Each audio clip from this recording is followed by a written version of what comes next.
The Amazon Alexa is turning 10 years old. Now, this is something I have talked about a ton. I actually railed against Alexa, Siri, and Google Voice Assistant specifically, probably for the last year and a half, ever since ChatGPT came out. And I was like, why are these things not just attached to ChatGPT? And, they can all make their own AI models. In the meantime, these would be way better because, as we all know, it feels like Siri got abandoned. Alexa didn't feel like it made a lot of progress. There was a lot of terrible things about them. And AI fixed all of those things with them. Like the capabilities have been there. So Amazon, it looks like, is making some really exciting steps forward to improving the Alexa. But this isn't an area that has been super profitable for them. So you sort of understand why it got abandoned, even though like they've obviously sold a lot of devices. They've been losing money on this. Anyways, Jamie, why don't you tell everyone just how much money Amazon has been losing on this? So apparently, in the past 5 years, between 2017 and 2021, they lost 25 billion with the B dollars, and in 2022 they lost 10 billion in 1 year on Alexa. This is like pretty shocking to me. I wouldn't have thought that they would lose that much. They're calling it a loss leader, but it says, oh yeah, it says at a certain point a loss leader actually just becomes a loss, and I think that's what's happening here because when Alexa first came out, it was pretty cool, pretty groundbreaking. It had a lot of cool stuff. You could um, order things or listen, tell it to play the music or tell you the weather, and it was pretty cool. But I think in the past 2 years, everything that's happened with AI, it really has become pretty antiquated, and they need to kind of move in a new direction and adopt some AI stuff. So, have you heard what platform they're potentially partnering with, or do they have their own AI model? Do you know? Yeah, so this is really interesting. And I think that I don't think Alexa's going to die. I think that there is a lot of hope for Alexa, and it's going to essentially have like a renaissance. It's going to come back to life for round two, and I'll tell you why. But first, I wanted to say, if you're interested, like, I actually get a surprising amount of streams on my music on Apple and Spotify from Alexa devices. So I see essentially it's Amazon Music, but like a surprising amount, and that is because when people go to their Amazon Alexa and say, "Hey Alexa, play some like relaxing spa music," or "Alexa, play some music to help me study," or whatever, Alexa will do a direct search and oftentimes will find my music and show it up. So that's one thing that I think is awesome. It's cool that it can do that with my music. And by the way, if you're interested in like doing the music side hustle, you need to join our Skool community. I have a whole course and a whole bunch of videos explaining exactly how I got started uploading music. And I make $2,000 to $3,000 a month right now, 100% passive. When I say passive, I don't do anything. I just log into the account, I withdraw the money every month. And I've done that for about 5 years almost now, to some varying degree, although it's grown over the last 3 years probably. So if you're interested in that side hustle, go join our Skool community. I outline everything. The Skool community is $15 this week. We're going to bump it up to $50 a month.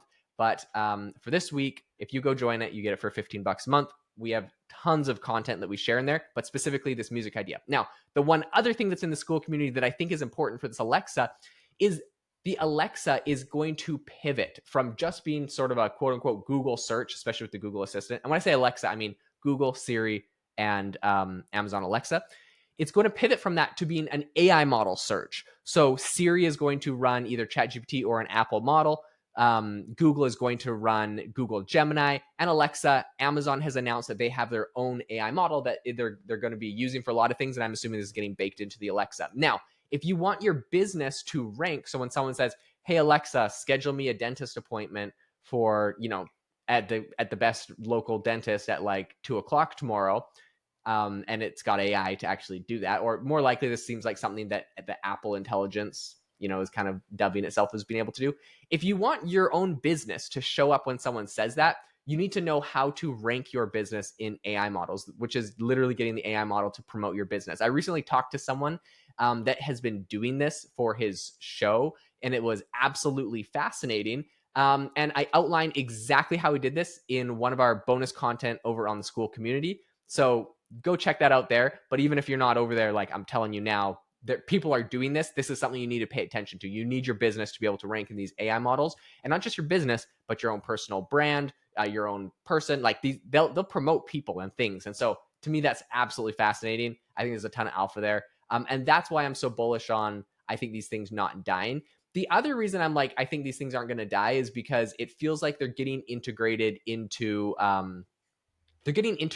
like Apple Intelligence and other like agent like technologies in ways that these voice assistants weren't that great in the past. Like Cortana on your laptop, on your Windows laptop, like it just wasn't that great in the past.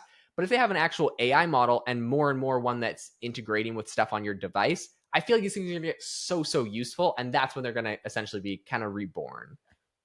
Yeah, I mean, I think people don't really realize how much this is going to be the future. AI search, AI ranking, all this kind of stuff is really. I mean, SEO is kind of going by the wayside, and it's going to be now AI SEO, or I don't know exactly what you would call it, but you need to know, stay updated, and know how to do this and why it's important.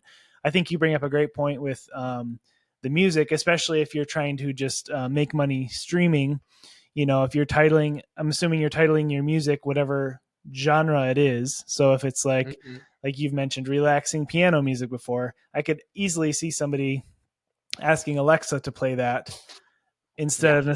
of they wouldn't necessarily type that in on a computer, but if they're just looking for some kind of like, let's say they're having a cocktail party and they want to have relaxing piano music, they're going to ask Alexa. And I feel like that is I had never thought about that, but in a way, what you're doing with the streaming side hustle is also SEO and a ranking hustle of sorts. Would you say that's correct?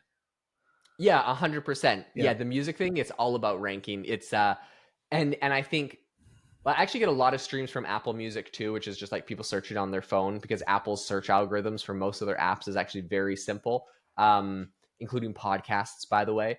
But I think that there is still a big chunk that comes from like Alexas as well, and like people Mhm. asking their voice assistants to play music. I think it's so interesting. Okay, so Jamie, this is the craziest stat I recently saw. So I think Jeff Bezos, like you mentioned, they lost a lot of money on these devices, $25 billion, I think you said. And what something really interesting I saw is the goal was just like market saturation. So Jeff Bezos was trying to just like get as many devices out. He said there was 100 million homes with Alexa devices. I mean, that's crazy. Yeah. That's crazy. But Yeah. he said with 400 million devices out there, meaning everyone would have on average 4 devices per home. And I'm sure that skews. A lot of people probably just have one, but then what? Some people have 8. I'm so confused by that number. Do you know anyone that has more than one Alexa?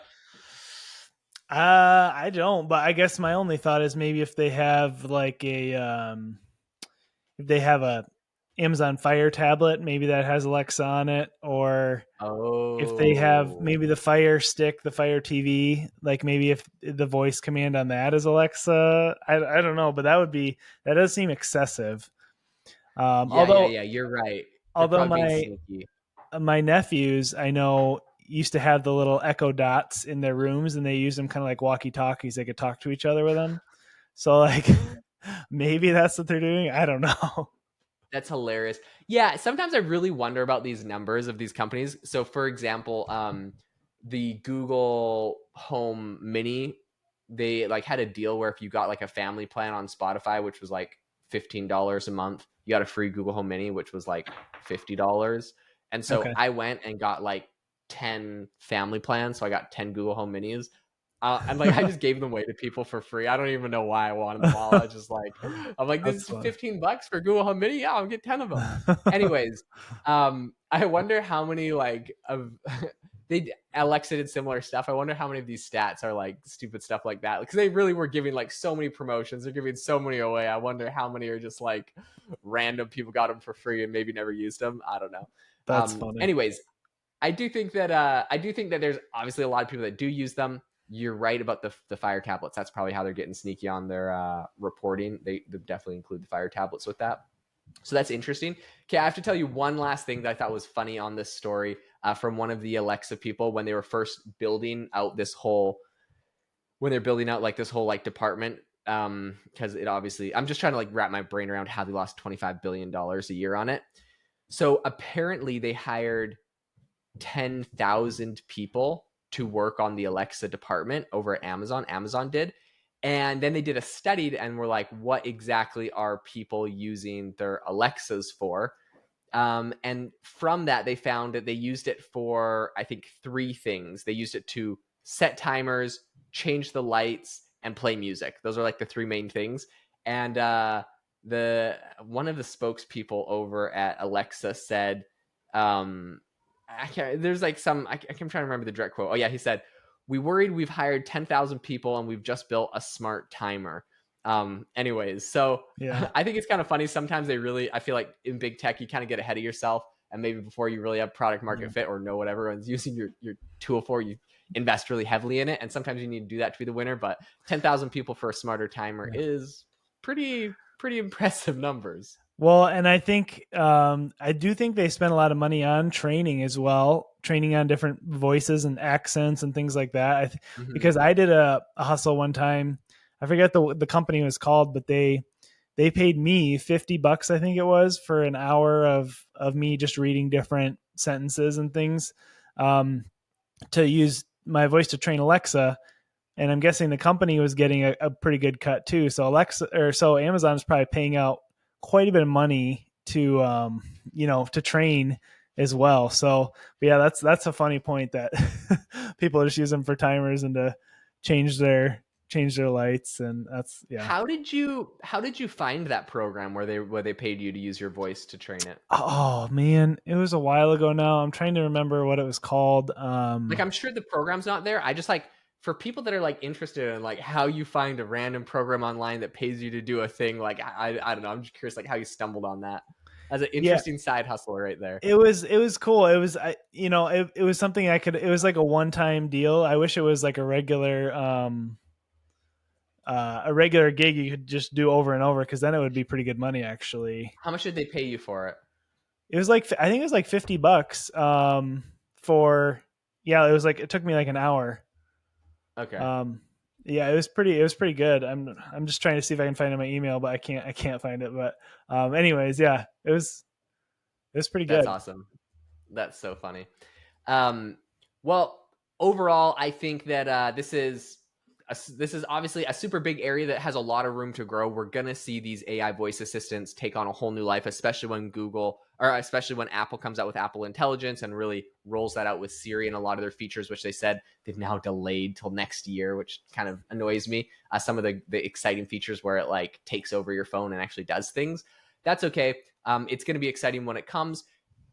In anticipation for that, you need to be ranking your business on these AI models. Absolutely. And if you want to learn how to do that, go join our school community. It's $15 just today for this week. It's $15 for this week. And next week, we're going to bump it up.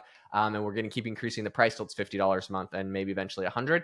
So join it this week, lock in your $15 and go figure out how to get your business embedded in these AI models, so that when people ask what the best business is in your niche, these AI models recommend you, especially on these voice assistants. I think it's going to be huge.